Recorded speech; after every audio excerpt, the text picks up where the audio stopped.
بسم اللہ الرحمن الرحیم۔ السلام علیکم۔ آج کی ہماری کہانی کا موضوع ہے ابو یعقوب یوسف مغربی اور سلطان فخر الدین۔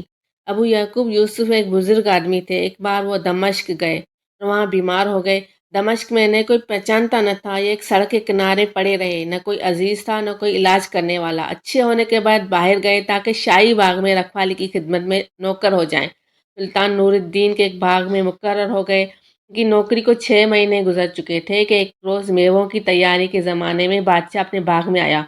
باغ کے افسر نے ابو یعقوب کو بلا کر حکم دیا، بادشاہ سلامت کے لیے انار توڑ لاؤ۔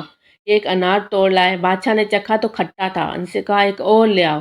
یہ اور لے آئے، وہ بھی کھٹا نکلا۔ پھر حکم دیا اور لے آؤ، یہ اور لائے۔ بادشاہ نے چکھا تو اسے بھی کھٹا پایا۔ پھر وہی ہوا، افسر باغ نے کہا تم 6 مہینے سے باغ کی رکھوالی کر رہے ہو، آج تمہیں یہ معلوم نہیں ہوا کہ میٹھا کون سا ہے اور کھٹا کون سا ہے؟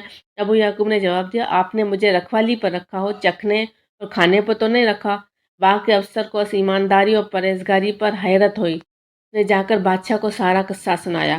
انہیں دونوں بادشاہ نے ایک روز خواب میں دیکھا تھا کہ ابو یعقوب سے ملاقات ہوئی ہے۔ وہ سمجھ گیا ہو نہ ہو وہ بزرگ ہی ہیں۔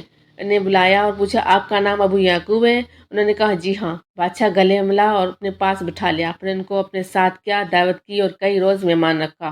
سلطان نور الدین خود بھی بڑا ایماندار اور پرہیزگار آدمی تھا۔ یہ حکومت کے خزانے سے اپنی ذاتی خرچ کے لیے کبھی ایک پیسہ بھی نہ لیتا تھا، بلکہ خود محنت کر کے روزی پیدا کرتا تھا۔ حضرت ابو یعقوب جتنے دن رہے اپنی کمائی میں سے انہیں کھلاتا رہا۔ ایک روز خدا جانے کیا جی میں آئی کہ ابو یعقوب دمشق سے چپکے سے چل دیے۔ سخت سردی پڑ رہی تھی، آپ نے اپنے لیے کوئی کپڑا بھی نہیں لیا۔